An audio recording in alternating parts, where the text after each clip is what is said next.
Mongolia. A country that most people can't quite picture. What comes to mind? Maybe Genghis Khan. Maybe wide-open grasslands. Maybe nothing at all.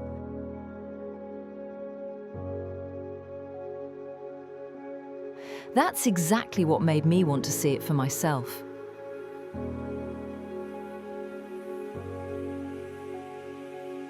When you leave Ulaanbaatar, the capital city, the change is gradual but noticeable. At first, it's city traffic. Then you start to see factory buildings, industrial yards and warehouses. Eventually, even those begin to fade, until all that's left are low-slung houses scattered across the horizon. And then, nothing. Just sky and earth. The farther you go, the more it feels like the world is unfolding into something older, quieter, and much more patient than modern life. These footage were captured during late spring, when winter's grip was finally loosening. It's still cold, and in some areas, snow clings to the ground. Ice is still melting on the grasslands. The ground is still brown. Trees are bare, and snow lingers in the shadows. But you can sense change coming. Buds pushing through soil, grass beginning to return. It's like the land itself is breathing again after a long sleep.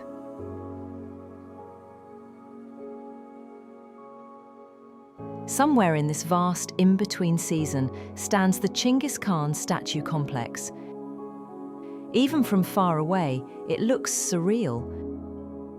This 40-meter-tall stainless steel statue glinting against the sky, the largest equestrian statue in the world. It was built in 2008 to honor Mongolia's most legendary figure, Chinggis Khan, known globally as Genghis Khan. He was born as Temujin in 1162. Khan is not a name but a title. It means king or ruler. After uniting the Mongol tribes and rising to power, he took the name Genghis Khan, which roughly translates to universal ruler. Genghis Khan united the scattered Mongol tribes and created the largest contiguous land empire in history. To Mongolians, he's more than a conqueror. He's a cultural icon. His name is on their airport, their vodka, their currency. Inside the complex, you'll see a giant traditional leather boot, said to be the largest in the world, and portraits of the 36 great Khans in Mongolian history, from Genghis himself to Ligdan Khan, the last ruling Khan of the Mongol Empire.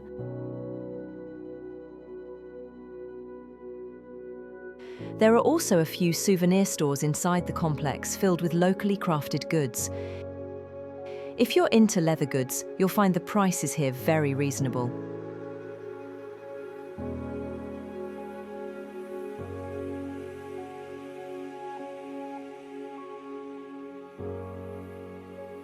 From the top of the statue, the view is pure steppe. No skyscrapers, no noise, just space. Looking out, it's hard to imagine how an empire was born here. It feels so empty. But that's part of Mongolia's magic. This land has always been more powerful than it looks. And so have its people. Whether it's surviving the frigid winters of Ulaanbaatar, the coldest capital city in the world, or enduring even harsher conditions out on the steppe, Mongolians have always found ways to thrive in the extremes. Driving through these vast spaces is its own kind of experience. One moment we're gliding along paved roads. The next, our guide overtakes a car by honking. After passing, our guide flashes its hazard lights 3 times as a quiet way to say thank you. Out here, road etiquette is different. No waving hands, no flashing turn signals like we're used to. Along this long drive, I started noticing these small cultural habits, the ways locals interact, nuances you'd miss unless you're really paying attention. And somehow those little things stayed with me just as much as the big moments.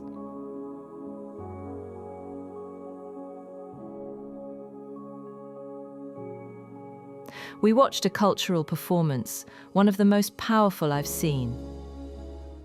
These aren't polished for tourists, they're carefully preserved, showcasing traditions passed down over generations. It began with the tur, a traditional Mongolian frame drum, coupled with Mongolian throat singing, or kume, and it is otherworldly. The singer produces 2 or more tones simultaneously, one low and rumbling, the other high and flute-like. It's not just music, it's a reflection of the natural world.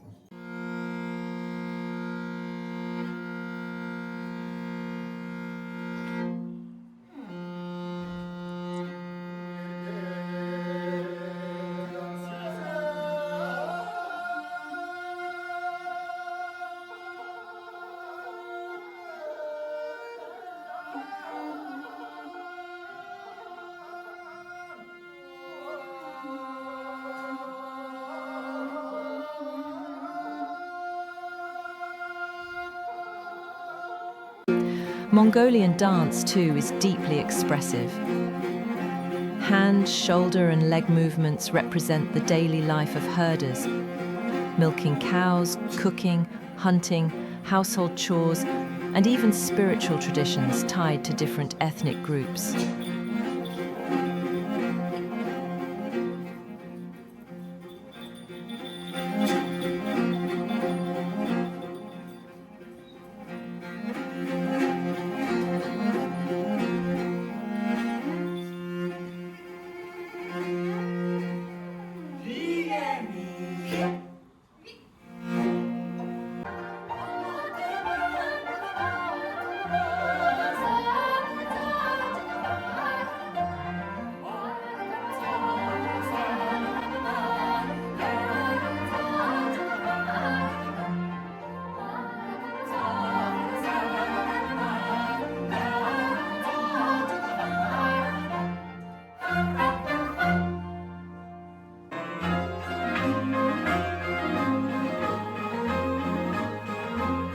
We watched a group performance where multiple musicians played together, layering sound from a range of traditional instruments. These sounds came together and created a perfect blend of tradition, storytelling, and musical craftsmanship.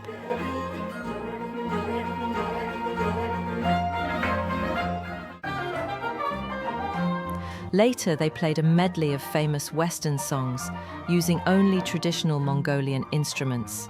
The crowd lit up. You could see it on everyone's face. Surprise, joy, admiration. It was mesmerizing to hear familiar melodies performed with such raw traditional sound. The fusion wasn't forced, it was beautiful, deep, resonant, and full of character.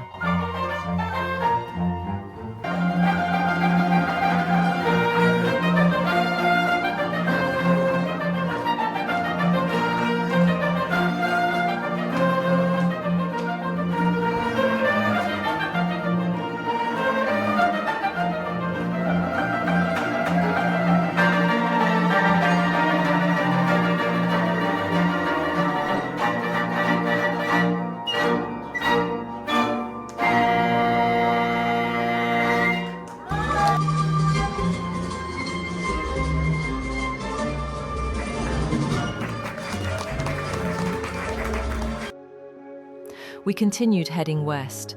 The landscape shifted from industrial outskirts to rolling hills, to fields speckled with grazing animals. We saw sheep, cows, horses constantly.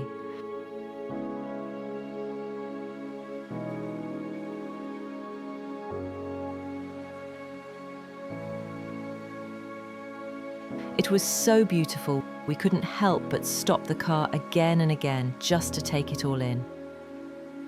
Even the stillness felt alive.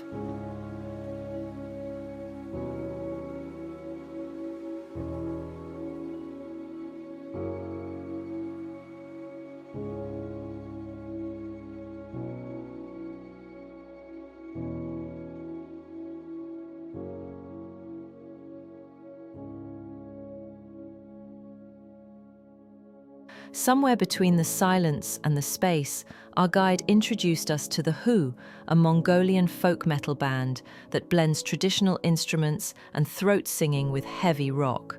Artist songs are listed best in the Billboard and other music. I was instantly hooked. It was perfect driving music for the steppe. The wind rushing by, the endless sky, and the Hu's sound wrapping around it all. My favorite track, Wolf Totem. It still gives me goosebumps. We crossed the Tuul River near a small town called Loon. It's often called the Mother River of Mongolia. It flows from the Khenti Mountains through Ulaanbaatar and eventually into Russia. For centuries, it has held deep spiritual and historical significance. Standing beside it, watching cows graze in the golden light, it was easy to understand why.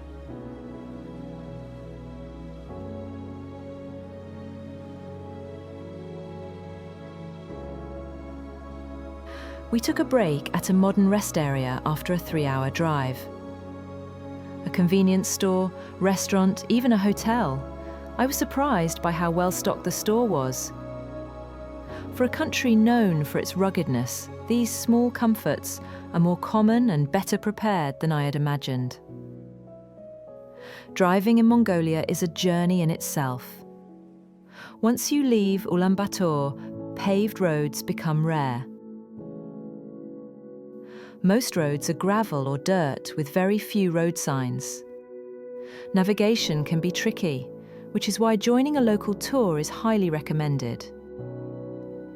One moment you're gliding on smooth tarmac, the next you're bouncing through dust trails, dodging rocks and puddles. Most of the time, you're following little more than tire tracks. There's no GPS signal out in the wild, but somehow the locals know exactly where to go.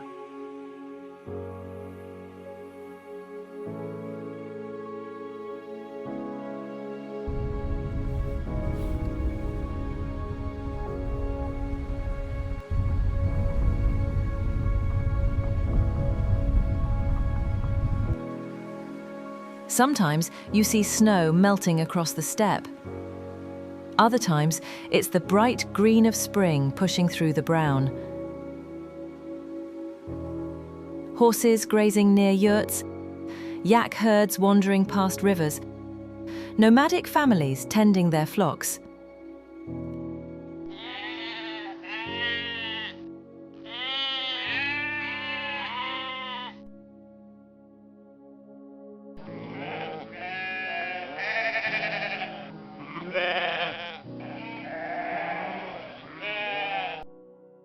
Over 40% of Mongolians still live a nomadic or semi-nomadic life. That means families move with the seasons, herding livestock, living in portable yurts. Locals call them gers, and following rhythms most of us have long forgotten. It's not a lifestyle many people understand, but seeing it, even briefly, felt like witnessing something enduring. And then, just like that, we're in the desert. Elsen Tasarkhai sand dunes are sometimes called the Mini Gobi. They stretch for around 80 kilometers, a golden stripe running between mountains and grassland. It's not something you expect in central Mongolia, but that's what makes it so surreal. We parked, got out, and started walking. The sand was incredibly soft and fine. The dunes were stunning. Golden waves rising and falling under a sky so blue, it felt painted. Fluffy white clouds drifted overhead like brushstrokes on a canvas. The contrast was breathtaking. I was just walking aimlessly when I stumbled upon a giant animal bone half buried in the sand. It's common to find remains like this. Animals die naturally or are taken by predators like wolves, which roam the steppe at night. It was a small reminder of how wild this place still is. Imagine being lost here at night, no signal, no sense of direction, just endless plains in every direction. It's a scary thought.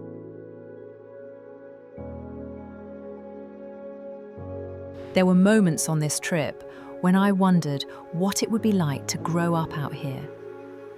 To live in a place with no traffic, no endless background noise, where your nearest neighbour might be hundreds of kilometres away, where the wind tells you the weather better than your phone ever could. My tour guide told me he's a city boy, and even for him, navigating the countryside is hard. Luckily, our second driver was from the countryside. He was incredible with directions. He told us locals navigate by reading the mountains and sky. You find north by spotting where trees grow on the mountain. I was amazed. Honestly, after all those days, I still couldn't find north. I hardly even saw any trees. By the end of the trip, I wasn't thinking about landmarks anymore. I was thinking about the air, the way the steppe seems to go on forever, the quiet conversations with our guide, the way the animals knew where to go even when we didn't. Mongolia doesn't reveal itself all at once. You have to wait, you have to watch. If you come here looking for fast thrills, you might be disappointed. But if you come ready to slow down, to feel small, to let go of the way things usually work, then Mongolia might just open itself up to you. It's not just a place you visit, it's a place you feel. And long after the dust has settled and the roads have faded behind you, something about it stays.